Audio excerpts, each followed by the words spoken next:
Assalamualaikum dan salam Malaysia Madani. Bersama-sama saya Suarin Shah dalam Berita Pagi Sabah edisi Khamis 4 Januari 2024. Pindaan Rang Undang-Undang RUU Enactment Suruhanjaya Tenaga Sabah Pindaan 2024 akan memberi impak besar kepada rakyat Sabah khususnya berkaitan dengan bekalan tenaga elektrik dan tenaga boleh baharu yang kini di bawah kawalan Energy Commission of Sabah ECOS yang ditubuhkan 10 Januari 2023. Adun Sindumin Datuk Dr. Yusof Yaakob berkata dengan pindaan itu ECOS telah bersedia melaksana kawal selia daripada Suruhanjaya Tenaga ST dan pihak berkuasa pembangunan tenaga lestari SEDA.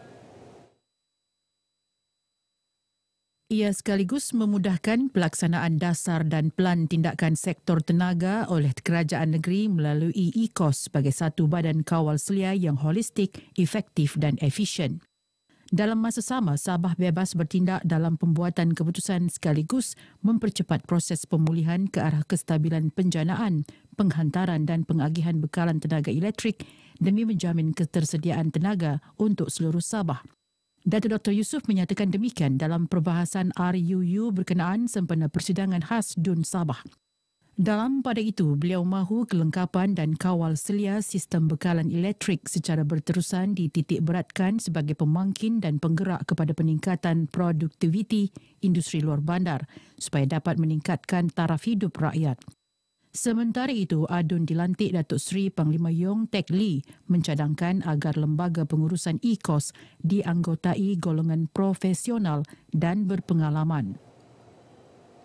Suruhanjaya Tenaga ST yakin Energy Commission of Sabah ECOS telah bersedia sepenuhnya untuk mengambil alih pengawal seliaan pembekalan elektrik di Sabah.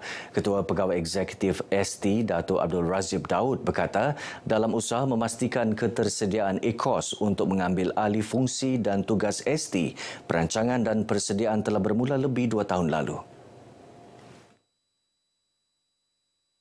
Ini termasuk pelaksanaan beberapa sesi perkongsian pengetahuan dan maklumat serta sesi bengkel pemindahan pengetahuan.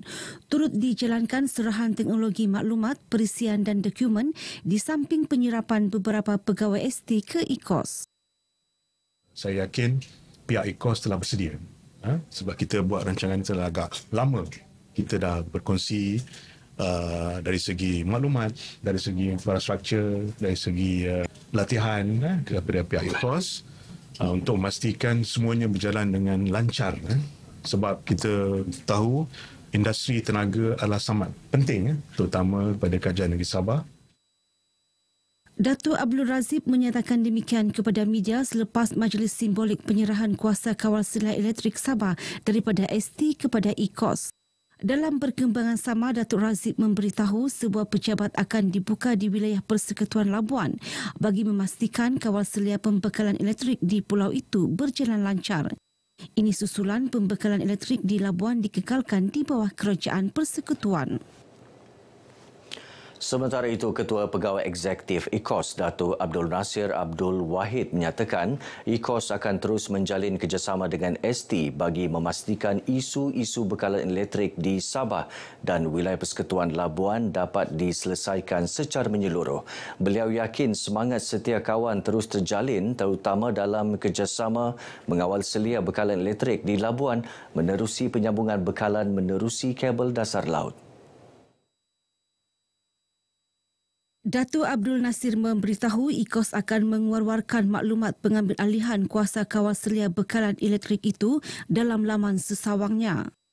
Kita sediakan juga frequently asked question, FAQ lah, untuk menjawab soalan yang kita jangkakan daripada mereka. Jadi ini memudahkanlah, melicinkan dan memberikan penerangan yang lebih lanjut kepada mereka yang memerlukan. Dalam pada itu, Datuk Abdul Nasir berkata ECOS akan menjadikan Pelan Induk Hala 7 Tenaga Sabah 2040 (SIREM 2040) sebagai asas dalam penyediaan bekalan tenaga mencukupi, stabil, berpatutan dan mampan di negeri ini. Ini kerana di bawah SIREM 2040 terdapat 16 inisiatif strategik telah dirangka sebagai tunjang bagi menambah baik bekalan elektrik di Sabah. Antara inisiatif itu termasuklah Pelan Transformasi SESB serta meneroka potensi sumber tenaga boleh baharu seperti geotermal, tenaga angin dan sumber hidro selain mengimport tenaga dari Sarawak. Jabatan Bomba dan Penyelamat Malaysia JBPM Sabah bersiap sedia sepenuhnya dari segi logistik dan anggota bagi menghadapi fasa 2 Monsun Timur Laut MTL bermula Februari hingga Mac tahun ini. Timbalan Pengarah JBPM Sabah Farhan Sofian Borhan berkata, sebanyak 25 balai bomba siap sedia diatur gerakan sekiranya berlaku bencana pada bila-bila masa. Untuk yang kawasan-kawasan yang kerap berlakunya banjir ni, buat persediaan lebih awal lah. Sentiasa peka dengan perubahan cuaca, persekitaran yang berlaku. Kalau diarahkan untuk berpindah, baik berpindah awal sebab kita mengelakkan daripada perkara-perkara yang tidak diingini lah. Seperti berlakunya banjir, pasukan bomba pun susah nak akses kepada kawasan-kawasan tersebut lah. Menurutnya ketika ini sebanyak 47 aset logistik JBPM antaranya kenderaan darat dan bot berada pada tahap terbaik. Farhan turut menasihati orang ramai agar sentiasa mengutamakan keselamatan diri selain mengikuti perkembangan cuaca yang dikeluarkan Jabatan Meteorologi Malaysia dari semasa ke semasa. Sebanyak 144 juta ringgit kutipan zakat dan fitrah diterima bahagian zakat dan fitrah Majlis Ugama Islam Sabah MUIS tahun lalu. Jumlah kutipan itu merekodkan peningkatan 11 juta ringgit berbanding tahun 2022 iaitu 133 juta ringgit. Menurut Setiausaha MUIS Ramlan Awang Ali, hasil pembayaran zakat tersebut akan dikembalikan kepada mereka yang layak melalui pelbagai bentuk program dan aktiviti. Ketika ini terdapat 10,600 asnaf didaftarkan dengan MUIS seluruh negeri.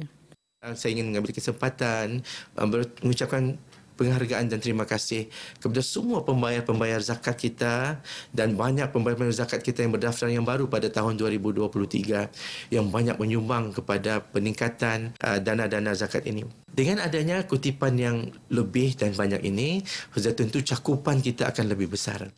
Mengulas lanjut katanya, bahagian zakat dan fitrah MUIS menerusi Unit Pembangunan Ekonomi Asnaf menawarkan pelbagai kursus kemahiran kepada golongan sasar bagi membantu mereka menjana pendapatan sendiri.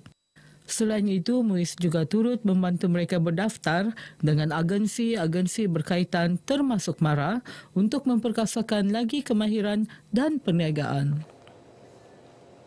Kerja-kerja pembinaan kompleks rumah anak yatim dan asnaf As-Sakinah Papar kini 80% siap. Kompleks bernilai 3.1 juta ringgit itu mula dinaik taraf pada Februari 2023 dan dijangka siap Februari tahun ini. Exko Pendidikan dan Hal Ehwal Agama Islam Sabah, Datuk Dr. Muhammad Arifin Muhammad Arif berkata, Majlis Ugama Islam Sabah, MUIS akan memastikan rumah anak yatim dan madrasah dibantu dari semasa ke semasa. Dan kita akan mencari jalan macam mana untuk membantu mereka bukan saja dari sudut bantuan di rumah anak yatim ini, tetapi dari sudut macam mana mereka boleh melanjutkan pengajian ke institusi atau institut yang lebih tinggi lagi, ke universiti dan sebagainya sehingga mereka boleh berdikari. Sementara itu, pengerusi Kompleks Rumah Anak Yatim dan Asnaf As-Sakinah Samin Ongki memberitahu baki 20% lagi bagi kerja-kerja pembinaan kompleks berkenaan sedang dilaksana. Hanya berbaki 20% saja kerja-kerja akhir iaitu mengecat, memasang tiles dan juga pemasangan pintu dan juga tingkap lah. Mengikut jadual, bangunan ini insya-Allah akan siap pada penghujung bulan Februari tahun ini, sebulan lebih awal daripada jadualnya iaitu pada penghujung Mac.